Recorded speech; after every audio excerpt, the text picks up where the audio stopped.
Bismillahirrahmanirrahim. Assalamualaikum warahmatullahi wabarakatuh. Alhamdulillah, alhamdulillah ala ihsanihi wa syukuruhu ala taufiqihi wa imtinanihi. Asyhadu an la ilaha illallah wahdahu la syarika lah wa asyhadu anna Muhammadan abduhu wa rasuluhu sallallahu alaihi wa ala alihi wa ashabihi wa man sara ala nahjihi واستنى بسنته إلى يوم القيامة. قال الله تعالى: يا أيها الذين آمنوا اتقوا الله حق تقاته ولا تموتن إلا وأنتم مسلمون. يا أيها الناس اتقوا ربكم الذي خلقكم من نفس واحدة وخلق منها زوجها وبث منهما رجالا كثيرا ونساء واتقوا الله الذي تساءلون به والأرحام إن الله كان عليكم رقيبا. يا أيها الذين آمنوا اتقوا الله وقولوا قولا سديدا يصلح لكم أعمالكم ويغفر لكم ذنوبكم ومن يطع الله ورسوله فقد فاز فوزا عظيما. أما بعد فإن أصدق الحديث كتاب الله وخير الهدى هدى محمد صلى الله عليه وسلم وشر الأمور محدثاتها فإن كل محدثة في الدين بدعة وكل بدعة ضلالة وكل ضلالة في النار. Ma'asyiral ikhwah, jemaah salat maghrib yang dimuliakan oleh Allah Subhanahu wa taala. Kita panjatkan puja dan puji syukur kita kehadirat Allah Subhanahu wa taala, ya, karena Allah Subhanahu wa taala memberikan banyak kemudahan pada kita, terutama dalam rangka untuk beribadah kepada Allah Subhanahu wa taala. Karena tentunya ketika tujuan kita adalah untuk ibadah, lalu Allah mudahkan, itulah karunia dan nikmat dari Allah Subhanahu wa taala. Kita juga bersyukur dengan kenikmatan al-iman wal Islam yang kita rasakan saat ini. Kita juga bersyukur dengan kenikmatan keamanan yang kita rasakan saat ini.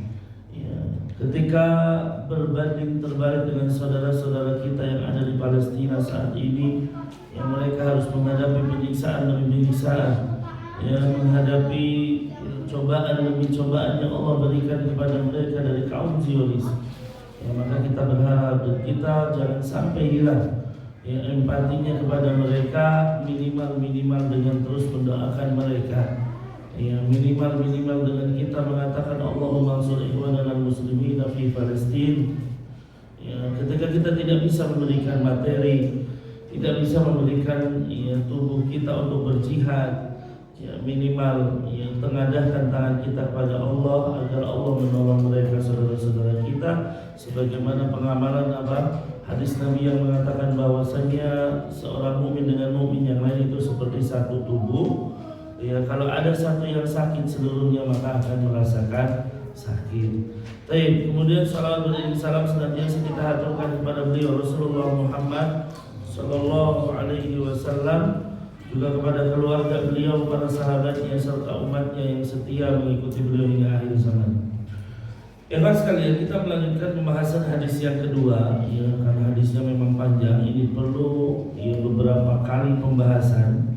Setelah kita menyelesaikan pembahasan tentang rukun Islam, kemudian Jibril yang menjelma menjadi manusia berkata kepada Rasul, "Shadaqta, engkau benar."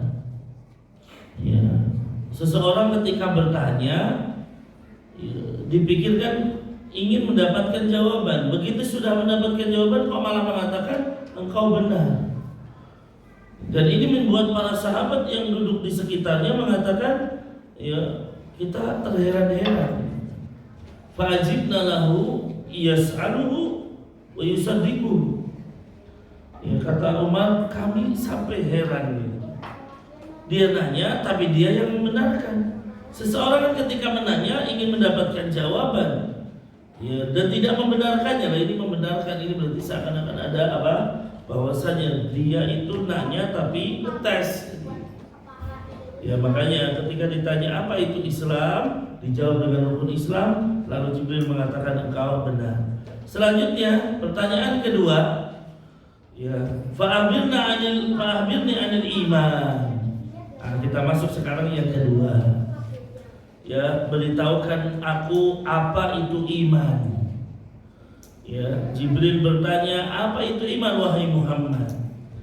Ya, apa itu iman? Maka ya Nabi Shallallahu Alaihi Wasallam menjawab dengan rukun iman. Ya, menjawabnya dengan rukun iman. Al-imanu an tu'mina billahi wa malaikatihi wa kutubihi wa rusulihi wal yaumil akhir wa tu'minu bil qadari khairihi wa syarrihi.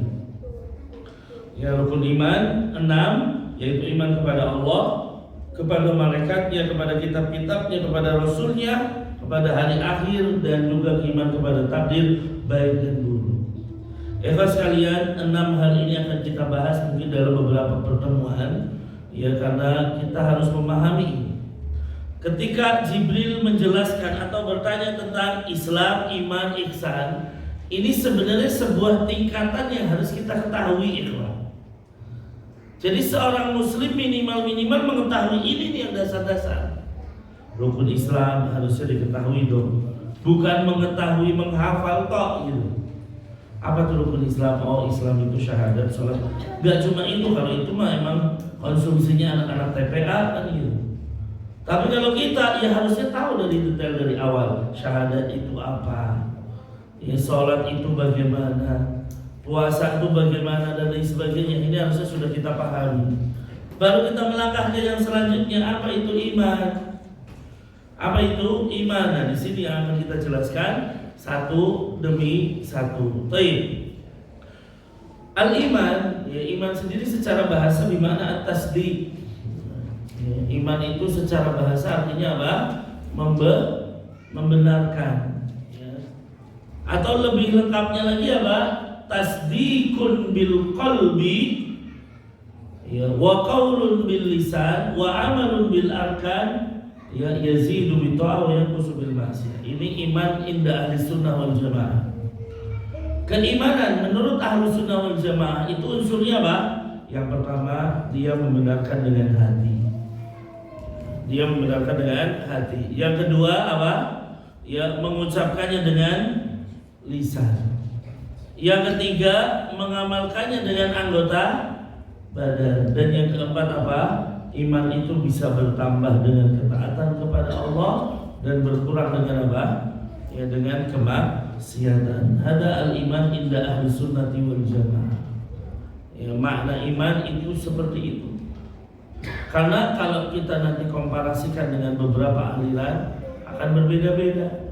Ya, ada sekelompok orang mengatakan iman itu nggak perlu diaplikasikan dengan anggota badan, cukup di dalam hati, ya orang sudah dianggap beriman. Ya, jadi dia nggak perlu sholat, dia nggak perlu beramal soleh. Maka ini jelas ya satu kekeliruan kelompok tersebut.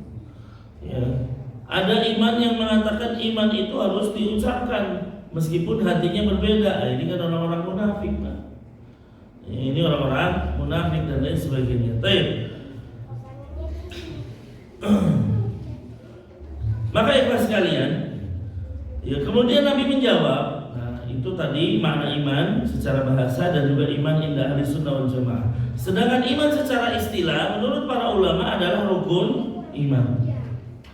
Ya, iman secara istilah menurut para ulama adalah rukun iman. Yang pertama, rukun iman itu jelas beriman kepada Allah Subhanahu wa taala. Ya. Antu'mina billahi, engkau beriman kepada Allah. Dan yang namanya iman kepada Allah ini mencakup 4 perkara. Ya, iman kepada Allah mencakup 4 perkara. Yang pertama jelas apa? Al-imani biwujudi subhanahu wa ta'ala. Beriman dengan keberadaan Allah Subhanahu wa ta'ala. Ya, karena sebagian orang-orang ateis menganggap tidak ada yang namanya Tuhan. Mana Tuhan? Enggak kelihatan, ya udah berarti nggak ada iman, nggak ada Tuhan. Ya, maka ini ikhlas sekalian. Yang pertama beriman dengan keberadaan Allah Ta'ala. Faman ankara Allah Ta'ala falaysa bimu'min. Siapa yang mengingkari keberadaan Allah, maka ini bukanlah orang yang beriman.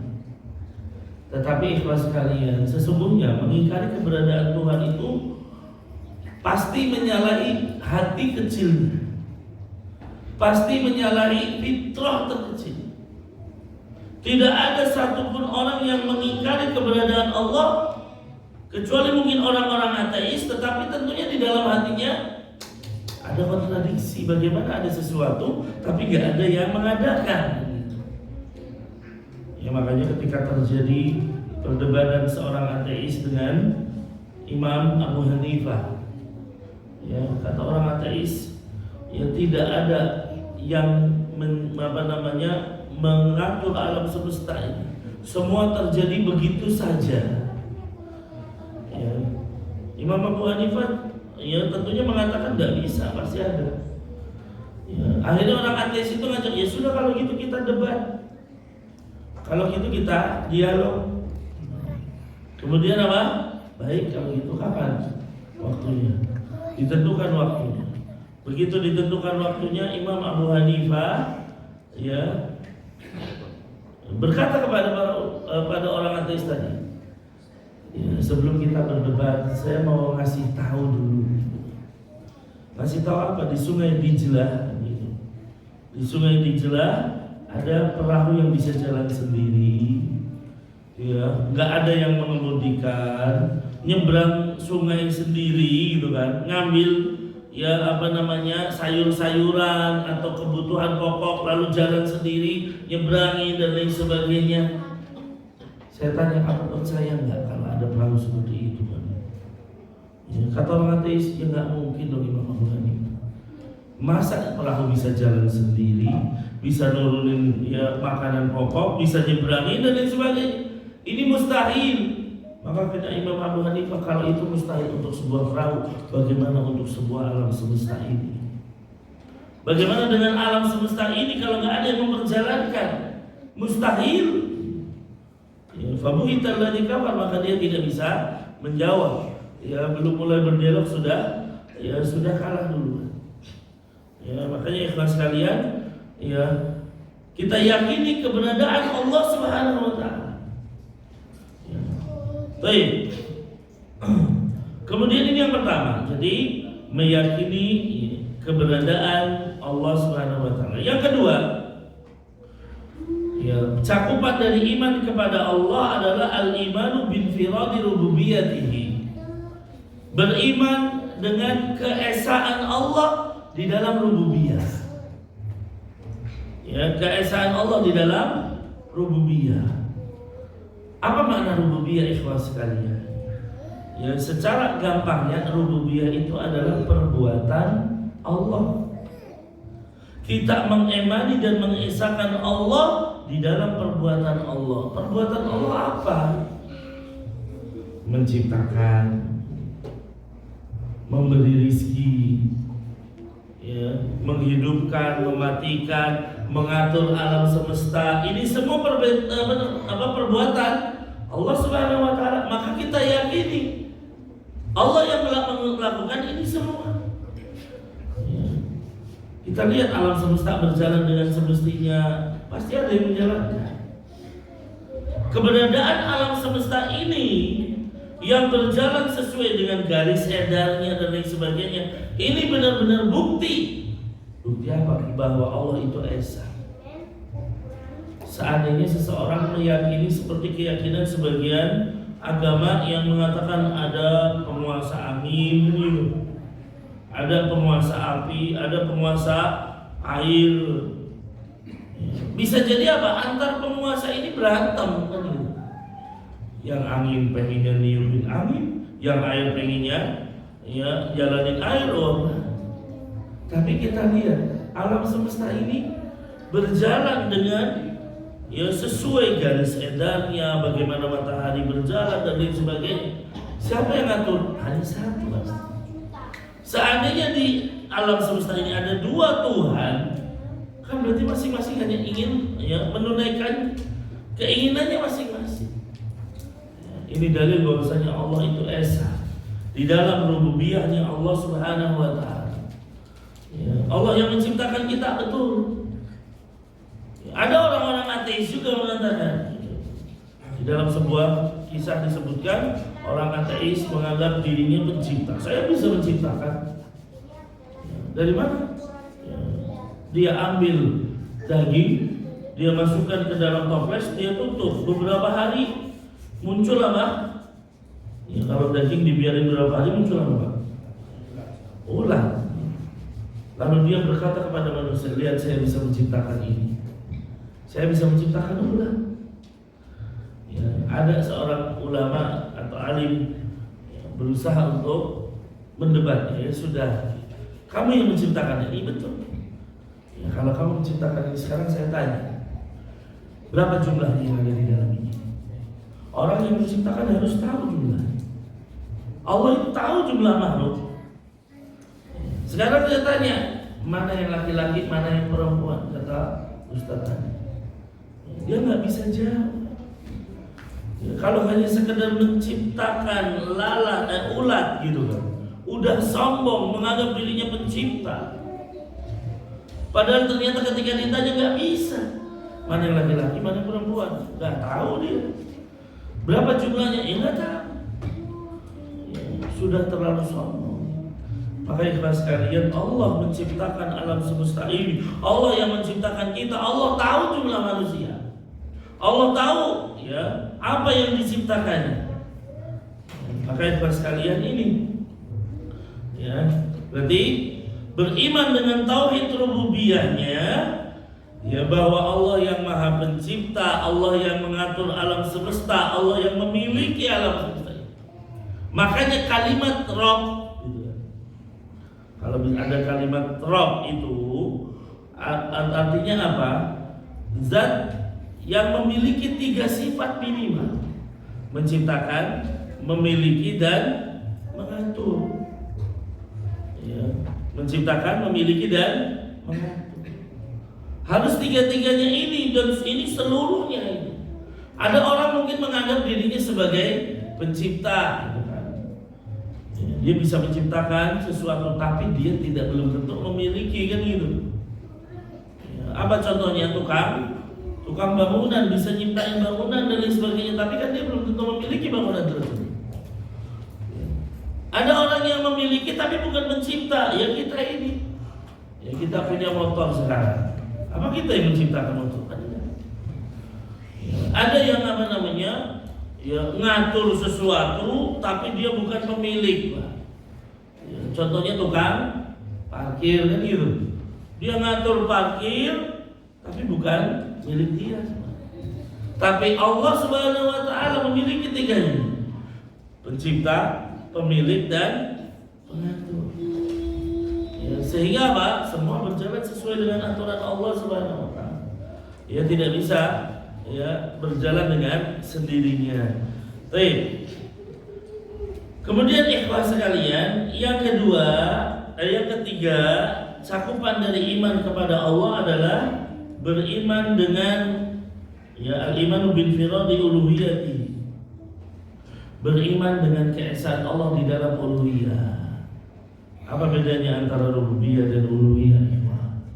Uluhiyah itu artinya perbuatan hamba kepada Allah, yaitu apa? Beribadah kepadanya. Bahwa Allah lah satu-satunya yang berhak diibadahi. Allah lah satu-satunya yang berhak untuk kita sembah. Ketika Allah sudah menciptakan kita, maka sekarang kewajiban kita beribadah kepadanya. Makanya Nabi Shallallahu Alaihi Wasallam mengatakan, akbarul kabair, ya sesungguhnya dosa yang paling besar apa? Ya, engkau menjadikan bagi Allah antaj'ala lillahi niddan wa huwa khalaqaka. Engkau menjadikan bagi Allah sekutu, padahal Allah loh yang nyiptain kamu. Kita udah yakin ya sekarang yang nyiptain kita siapa? Allah. Tapi begitu ibadahnya kepada selain Allah kan keterlaluan. Kita sudah meyakini ya tauhid rububiyah Allah, bahwa semua yang ada di alam semesta ini ya apa? Yang ngatur Allah Subhanahu wa taala.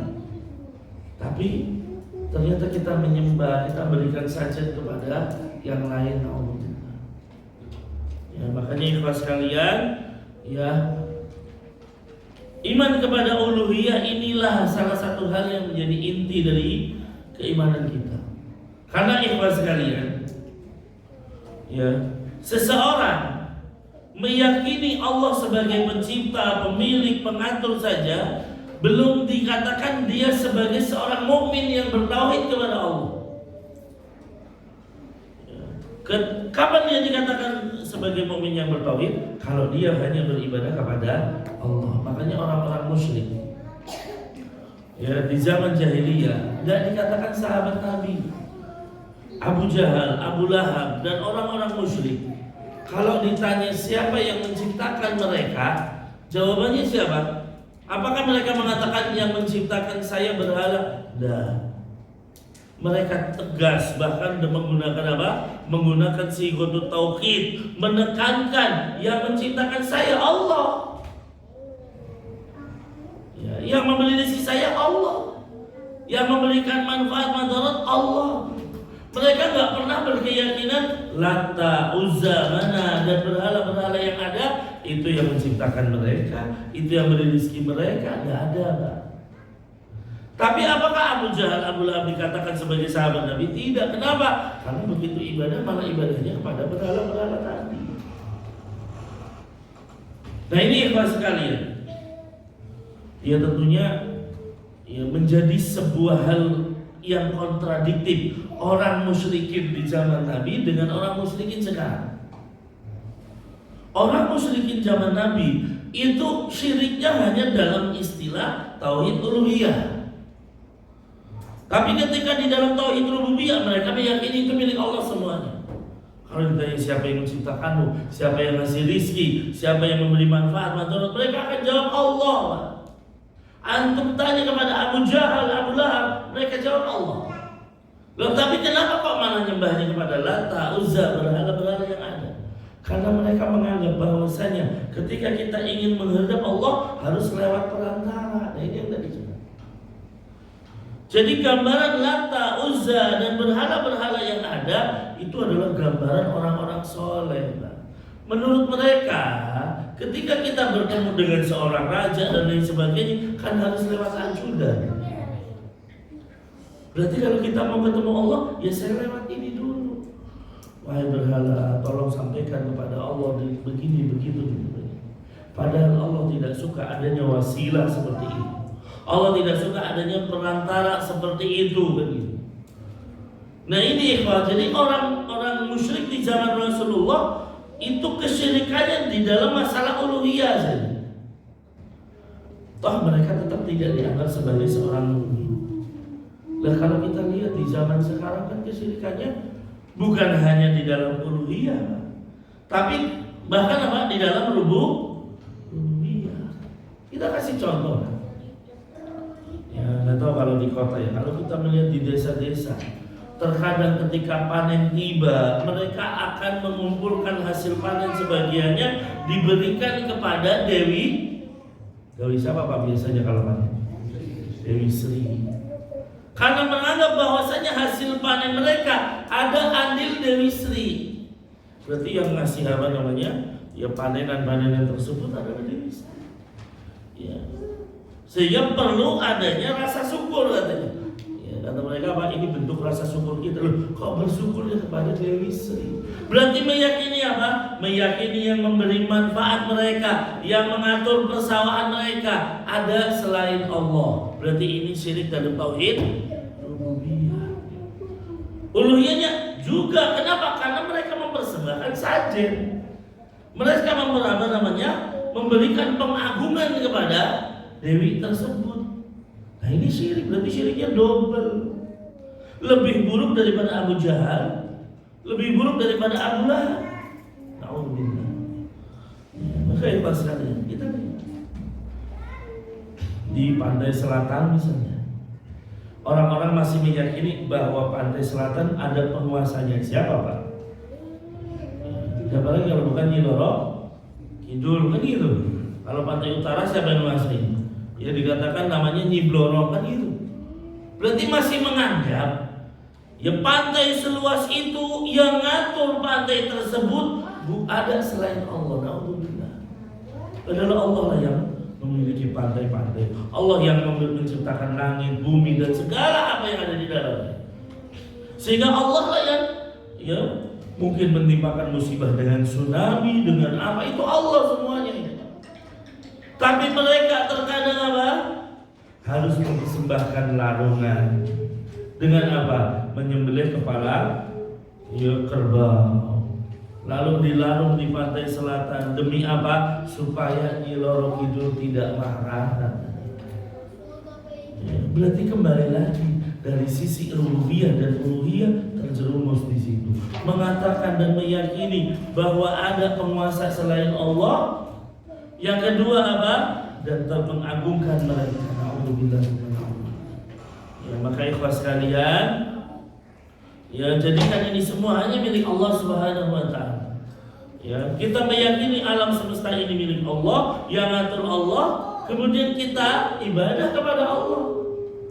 Nah, seperti itu. Kemudian yang keempat, cakupan dari iman kepada Allah Subhanahu wa taala adalah antuk minabil asma'i was sifati 'ala al-wajhi al-laqi min ghairi tahrif wala ta'dilin wala taqyimin wala tamsil. Apa ya ikhwah? Engkau beriman dengan keesaan Allah di dalam nama-nama dan sifat-sifat Allah sesuai dengan kelayakan Allah, tanpa kita harus merubahnya, tanpa harus meniadakan. Tidak ada yang namanya nama-nama sifat misalnya. Tanpa harus menanyakan bagaimana. Atau yang keempat, tanpa menyerupakan dengan makhluk. Ini yang harus kita lakukan di dalam nama-nama dan sifat-sifat Allah. Ikhwas sekalian, di dalam masalah asma wa sifat banyak orang-orang yang salah dalam memahami ini. Di antaranya kesalahan misalnya nama-nama Allah hanya terbatas pada 99 misalnya. Padahal ternyata nama-nama Allah banyak. Ada yang menganggap ini ada sifatnya wajib milik Allah, ada sifat yang mustahil dan lain sebagainya. Padahal intinya kalau kita beriman kepada nama dan sifat Allah adalah kita imani sesuai dengan yang disampaikan oleh Allah dan Rasulnya dalam Al-Quran dan hadis Nabi. Dan kita tidak boleh untuk merubahnya atau menghilangkannya atau menanyakan bagaimana, apalagi menyerupakan dengan makhluk. Contoh ketika Allah Subhanahu wa taala berkata kepada iblis, ya iblis, ma mana akan tasjuda lima khalaqtu bi yadayya. Wahai iblis, kenapa engkau tidak mau sujud kepada makhluk yang aku ciptakan dengan kedua tanganku? Di sini Pak ada kalimat tangan, maka selesai di situ, enggak usah. Itu maknanya bukan tangan, maknanya kekuasaan. Nah ini berarti kan berubah, nggak boleh. Kok jenengan lebih tahu dari Allah, kok dirubah-rubah, nggak bisa. Atau yang kedua apa? Nggak ada yang namanya tangan Allah, berarti Allah cacat. Alhamdulillah. Atau apa yang ketiga? Nanya bagaimana? Terus bagaimana tangan Allah? Ya kita katakan laisa kamitslihi syai'. Tidak ada yang serupa dengan Allah. Gak usah kita menanyakan bagaimana tangan Allah dan hidupnya. Atau yang keempat apa? Menyerupakan dengan makhluk. Na'udzubillah. Jadi ikhwas sekalian, ketika kita berbicara sifat Allah misalnya, kita imani Allah punya tangan, selesai. Terus kalau ada di pikiran kita, oh tangan Allah bentuknya begini, ingat itu datangnya dari setan. Yang kedua, pasti Allah berbeda dengan yang ada di bayangan kita.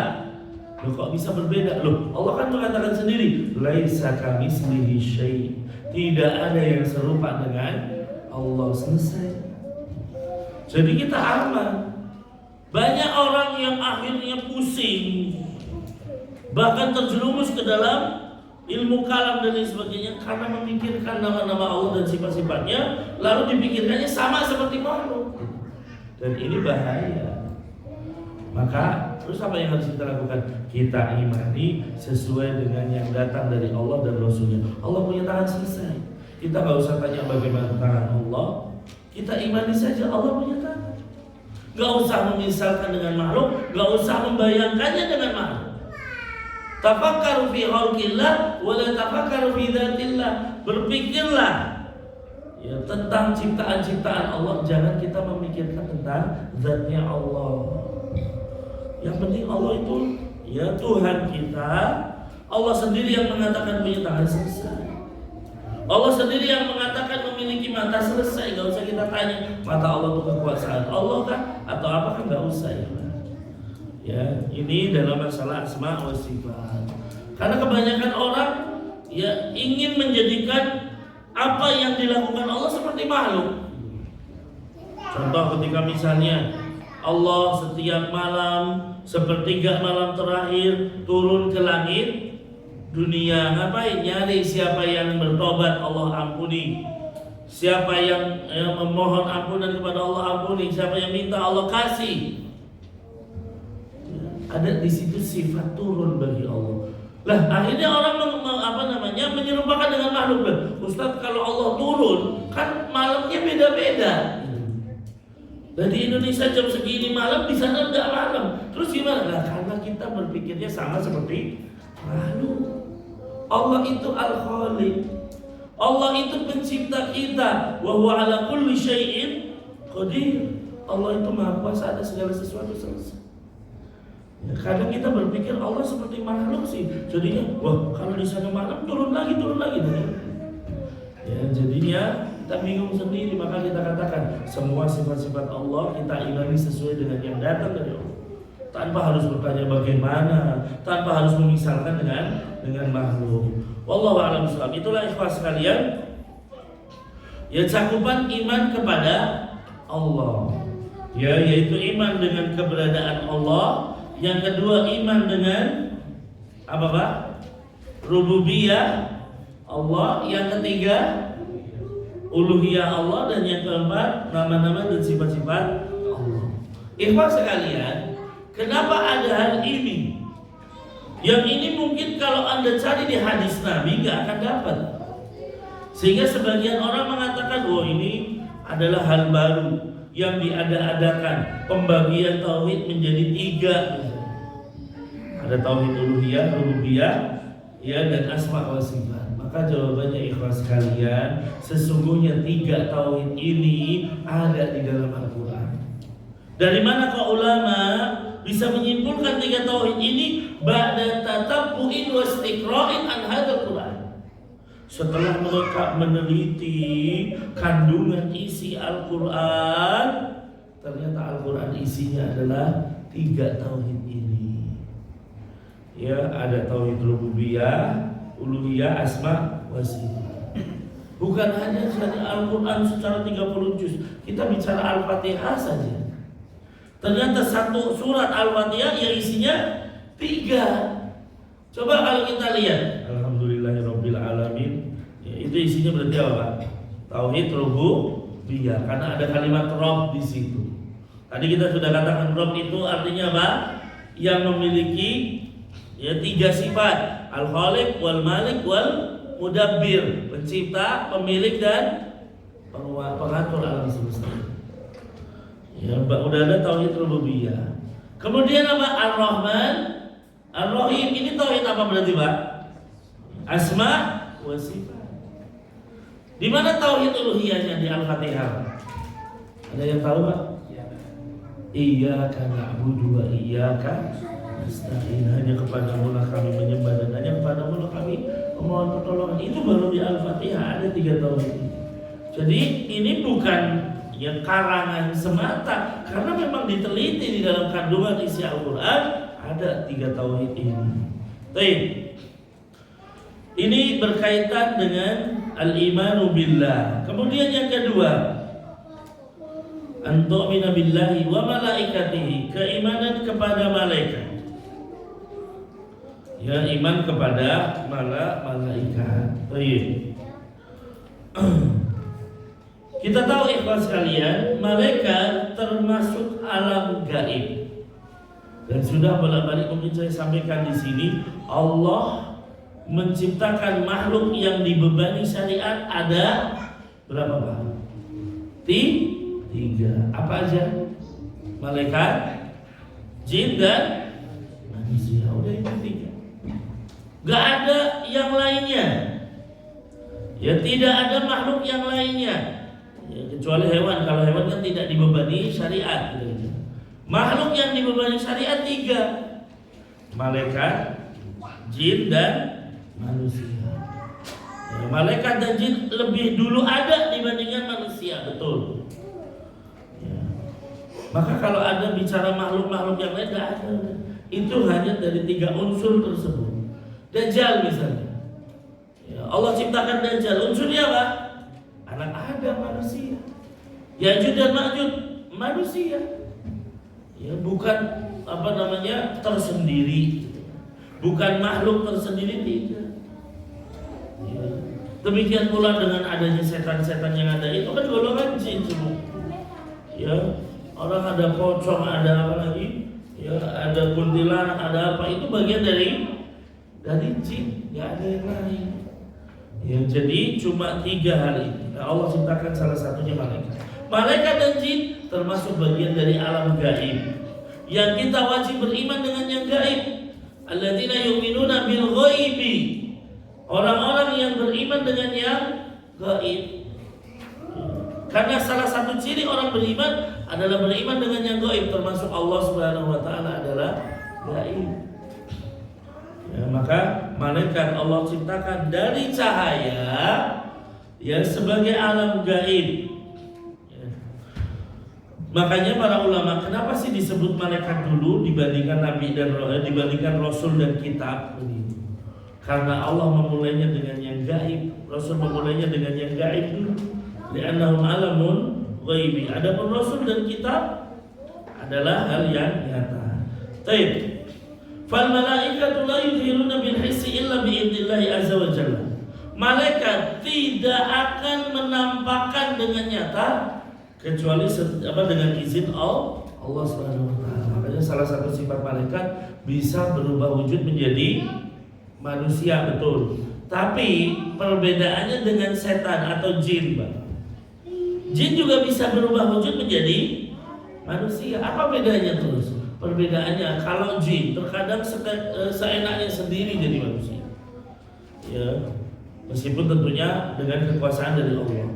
Ketika dia pengen ganggu manusia melalui kuntilanak, yaitu dia tiba-tiba jadi kuntilanak. Tapi kalau malaikat mau jadi manusia, itu atas perintah dari Allah. Gak sembarangan tiba-tiba Jibril jadi manusia, Allah gak tahu, enggak. Maka semua atas izin dari Allah Subhanahu wa taala. Ya, jadi kita ada dulu.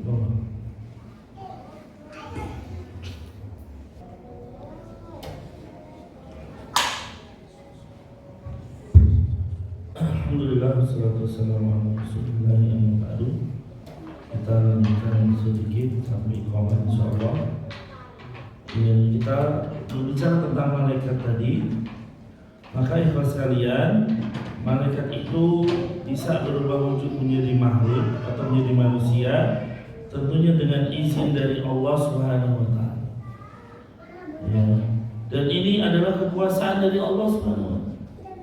Allah itu bisa menjadikan unsur cahaya menjadi sebuah unsur tanah. Malaikat kita lihat diciptakan dari cahaya, tapi Allah rubah menjadi manusia bisa. Ya, kalau kita bicara qudratullah, ya bisa. Kemampuan Allah semua. Makanya kalau bicara mukjizat Nabi Musa kok tiba-tiba tongkat jadi ular, bagi Allah itu adalah hal yang mudah.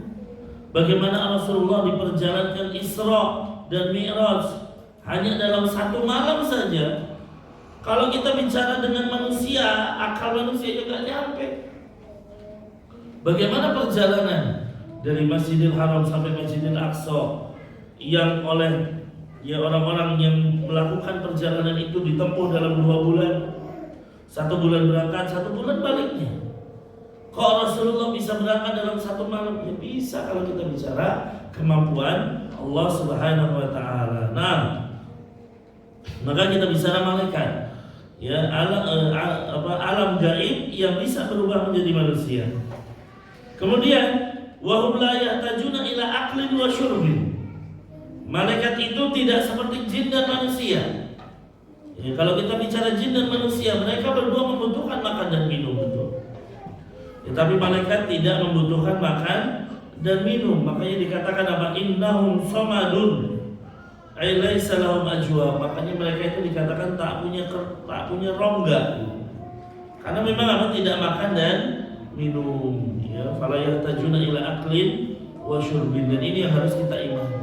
Makanya ikhlas sekalian, ketika ada malaikat datang kepada Ibrahim, padahal Ibrahim nyiapin makanan-makanan enak sebagai bentuk memuliakan tamu, ternyata tidak disentuh sama sekali oleh tamu-tamu ini. Dan awalnya Ibrahim merasa takut, jangan-jangan ini kaumnya Nabi Lut, karena sudah tersebar kaumnya Nabi Lut, orang-orang yang rusak, yang menyukai sesama jenis, ya, LGBT, na'udzubillah. Dan Ibrahim merasa takut, wah ini jangan-jangan kaumnya Nabi Lut nih, karena kita kasih makan nggak disentuh. Baru mereka mengatakan apa? Ya, inna ursilna ila qaumi Lut. Jadi kami ini adalah utusan Allah yang Allah utus untuk kaumnya Nabi Lut. Oh, baru Ibrahim tahu ini para malaikat.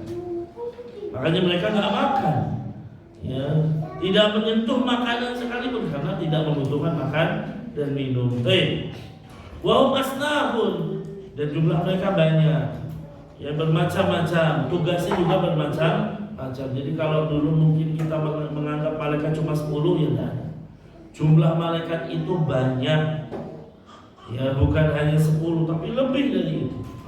Masing-masing kita pun dengan kasih sayang Allah berikan masing-masing kita sudah ada malaikat. Bahkan Allah sudah memberikan malaikat ketika kita berada di rahim seorang ibu berusia berapa?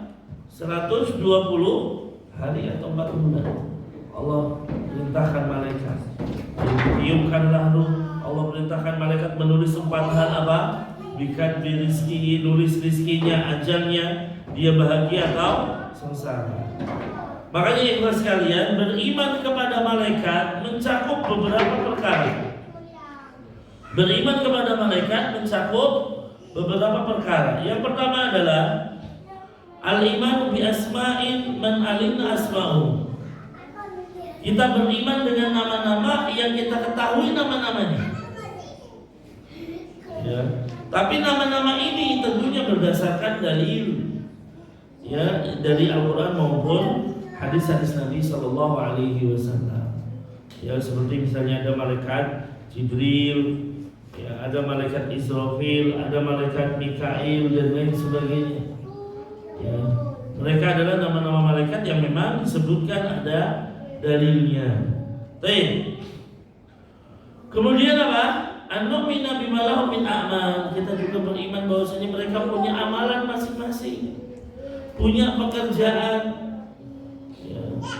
Kita lihat misalnya, ya, tingkatan malaikat. Malaikat itu juga bertingkat-tingkat. Ya, malaikat yang paling dekat dengan Allah adalah, ya, malaikat Jibril. Kemudian selepasnya siapa? Malaikat pemikul arsy Allah Subhanahu wa taala. Ini malaikat-malaikat yang terdekat dengan Allah. Nah, berarti apa, setiap malaikat punya pekerjaan. Ada malaikat yang ditugaskan untuk menyampaikan wahyu, menyampaikan kepada yang lain. Siapa? Malaikat Jibril. Ya. Dan malaikat ini tidak mungkin ada yang namanya salah alamat.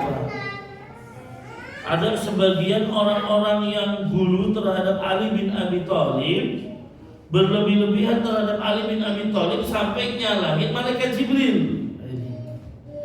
Malaikat Jibril itu salah dalam menyampaikan wahyu, harusnya kepada Ali malah kepada Muhammad. Nah, ini kan terlalu berlebihan. Ya, dan kita yakini malaikat Jibril itu apa? Ruhul Amin. Ya, yang dia terpercaya, Pak. Gak mungkin itu salah alamat. Ya, nah, ini harus kita yakini. Ya, dan ikhwas sekalian, malaikat Jibril menjadi pemimpinnya para malaikat. Menjadi pemimpinnya para malaikat. Dari mana kita tahu? Rasulullah SAW ya menyebutkan ketika perang Badar, Ra'aitu Jibril, saya melihat Jibril di atas kuda perangnya dengan baju besi memimpin pasukan malaikat. Ya, memimpin pasukan malaikat. Makanya nanti kita katakan Jibril adalah pimpinannya para malaikat. Ya, terutama di dalam perang Badar. Ya, ketika ya Rasul Shallallahu Alaihi Wasallam dan para sahabat mengalami kemenangan. Baik. Kemudian ada malaikat yang ditugaskan untuk menumbuhkan tumbuh-tumbuhan dan menurunkan hujan. Ya, yaitu malaikat Mikail. Ya, malaikat Mikail. Tapi ikhwah sekalian, ketika kita tahu, oh Allah perintahkan Mikail untuk menurunkan hujan. Saya tanya, bolehkah kita minta wahai Mikail tolong turunkan hujan? Boleh ya? Ya tidak boleh. Tetap kita minta diturunkan hujan dari Allah. Makanya kalau meyakini, ya ada yang namanya yang viral kemarin ini, siapa namanya itu, wanita namanya Mbak Rara kan itu, yang katanya bisa menurunkan hujan atau menghentikan hujan. Ya ini syirik jelas. Wong minta sama Mikail aja nggak boleh, apalagi pada pawang hujan yang orang gila seperti itu kan. Ya, makanya mas kalian jangan sampai kita ini kok malah ikut-ikutan terkecoh dengan, bahkan dipakai oleh negara ini. Alhamdulillah, subhanallah. Ya maka ya kita minta sama Mikail saja tidak bisa, namanya syirik. Ya apalagi dengan yang lain. Baik. Kemudian ada malaikat Israfil yang tugasnya apa? Ya meniup sangkakala. Ada malaikat yang tugasnya hanya bersujud kepada Allah. Ada malaikat yang tugasnya ruku terus. Ada. Ya, semenjak diciptakan sampai nanti hari kiamat ruku terus. Ya, mungkin kita lihat loh kok ada ya malaikat seperti itu. Apa nggak capek? Demikian dulu dengan Israfil, ikhlas sekalian. Rasul mengatakan apa? Semenjak Allah pandatkan malaikat Israfil untuk meniup sangkakala, maka sangkakala itu sudah berada di mulutnya malaikat Israfil sampai nanti hari kiamat. Allah perintah. Tidak ada istilahnya, oh masih lama saya taruh dulu tuh sangkakala. Jadi benar-benar malaikat Israfil sudah siap. Kenapa? Karena malaikat Israfil khawatir ketika turun perintah Allah ternyata beliau nggak siap. Jadi apa? Beliau sudah siap. Ya untuk meniup sangkakala. Dan demikian pula dengan malaikat-malaikat yang lain, mereka memiliki amalan-amalan khusus. Ya, amalan-amalan khusus. Makanya tadi kita sudah katakan jumlah malaikat banyak. Dalam sebuah hadis disebutkan atotis sama, langit itu mengeluarkan suara keberatan muatan, Mbak.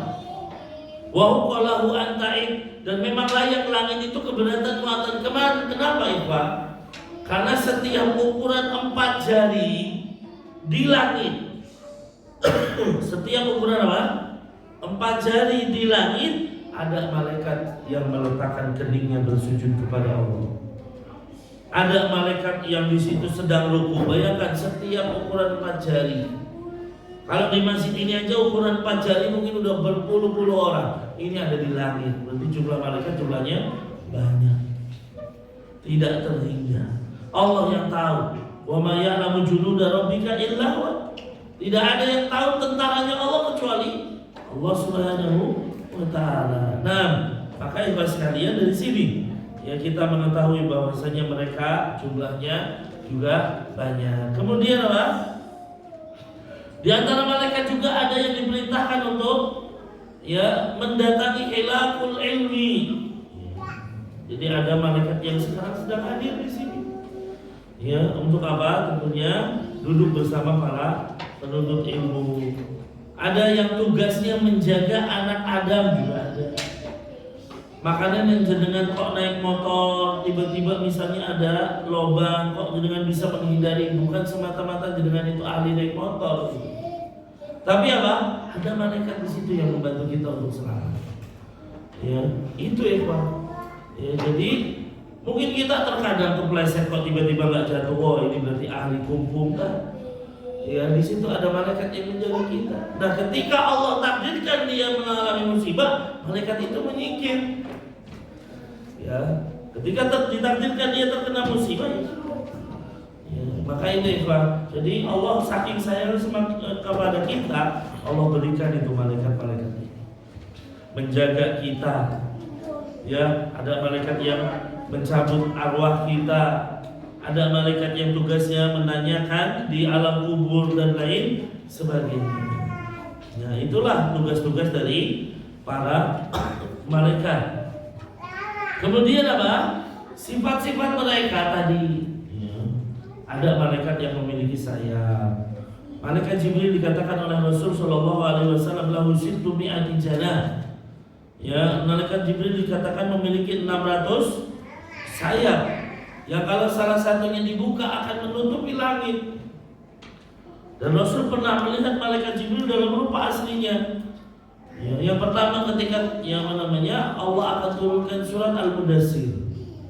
Rasul lihat, ya Allah, malaikat Jibril. Ya. Kemudian apa? Pada saat peristiwa ya Isra dan Mi'raj dan lain sebagainya. Wallahu a'lam. Kemudian apa? Ya. Inilah beberapa sifat dari malaikat, dan mereka bisa berubah menjadi manusia dan lain sebagainya. Ya. Kemudian selanjutnya kita bicara iman kepada kitab-kitab Allah. Namun karena waktu sudah tidak cukup, insyaallah kita akan sampaikan iman kepada kitab-kitab Allah di kesempatan yang akan datang. Berarti kita baru membahas 2 rukun iman, yaitu iman kepada Allah dan iman kepada malaikatnya. Wallahu a'lam bishawab. Ini yang bisa saya sampaikan.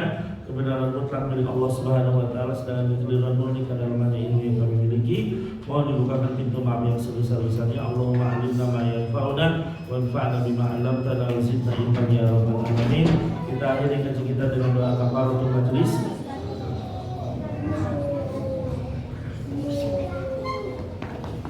Assalamualaikum warahmatullahi wabarakatuh.